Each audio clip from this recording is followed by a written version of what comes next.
This video is for Kendrick Lamar and Kendrick Lamar only. If you are not him, keep scrolling. Kendrick, we need to talk. I know you want me to break down Squabble Up, but for real? You want me to say all that? How do I say that? How do I tell people that? How do I convince people that I'm not completely delusional? How do I say to the world, hey, world, Kendrick Lamar is talking to a suburban white couple through his music specifically? How do I say that? That sounds fucking insane. And the broccoli video? Really? The broccoli video. Like, I get it. I get what you meant by woke up looking for the broccoli. I see it. I get the reference. I don't know why, and I get why you picked that particular video to point out, because it's a reference back to Dana Carvey chopping broccoli. And they're not even understanding about poetic justice in the first place. And now you want me to explain the broccoli video? You want me to explain the broccoli video? And they think that that whole first part of Squabble Up is like other tracks that you're referencing, and it's not.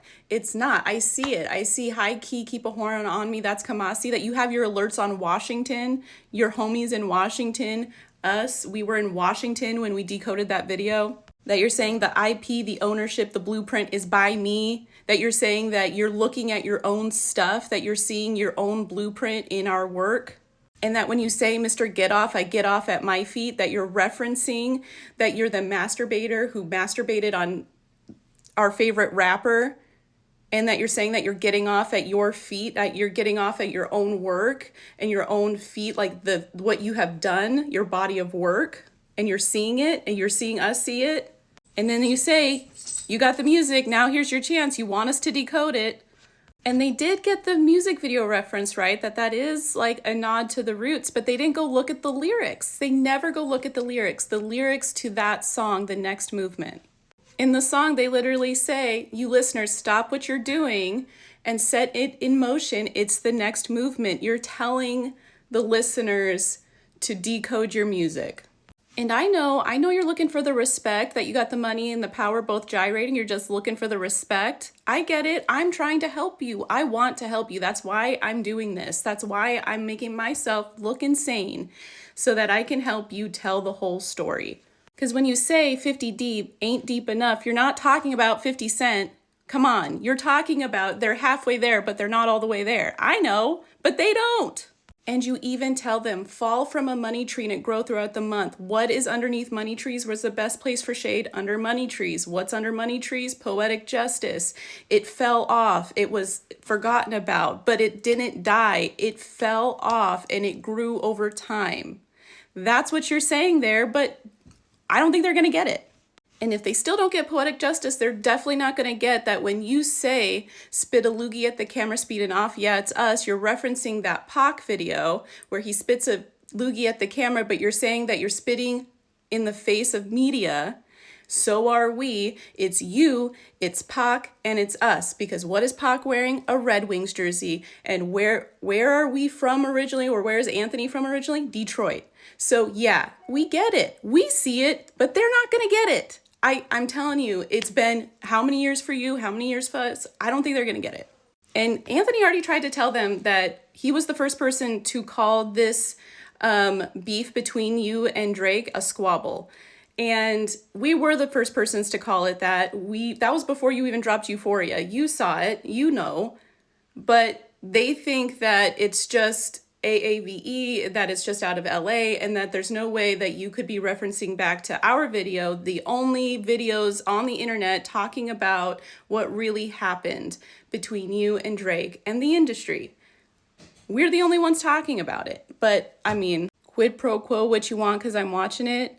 Like, let's work together because I see you. And then you say, let's work on the floor. Let me know if you clocking it. We work on the same floor. We're in the radio industry. You're in the music industry. And do you see what I'm saying? Yes, I see what you're saying. Yes, I see what you're saying. It's just, how do I tell them? Do I tell them in a skit? Like you said, the types of skits you're on, they wouldn't understand. And like the beep, bop, boop, bop, like you're saying, you watch content. You watch the content. You see the content. The types of skits you're on, they wouldn't understand because it's weird, because it's the broccoli video. They wouldn't get it.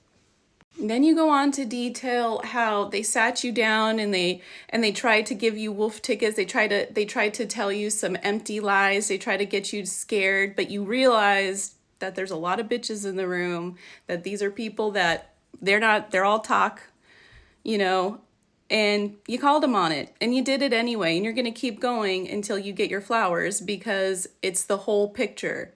The whole thing. It's not just the Super Bowl performance. It's your whole career. I know. I really do like, though, when you go into yeehaw, we outside, Wody about to kill him off. Like, giddy up, white people. We're already here. My friends are about to help me get him.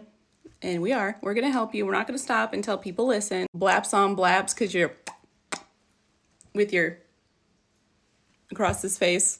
I get it. How you're just going to hit him with hard facts. You're just going to beat him up with his own truth. I get it. You're dick smacking him across the face with the truth. I see it. And when you say, why the fuck you fellas rap if it's fictional? Like, hey, you should have stayed out of it if you weren't going to be real.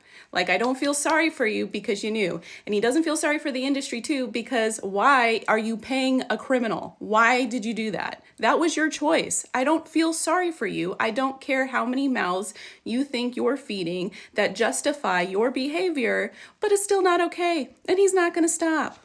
And they're really not going to, like when I break down the Ace Boon Coon from the West Side to Senegal, you're saying that he's the #1 favorite character of a black man across the world, and you're taking him out. He's had his time. It's been a full moon. You got your dogs with you. You've always been that dog. We've always been that dog, and we're coming for him. I get it. But how can I possibly break down Squabble Up? How am I supposed to do that? I don't have skits for that. I've been racking my brain. Why do you think it's taken us so long?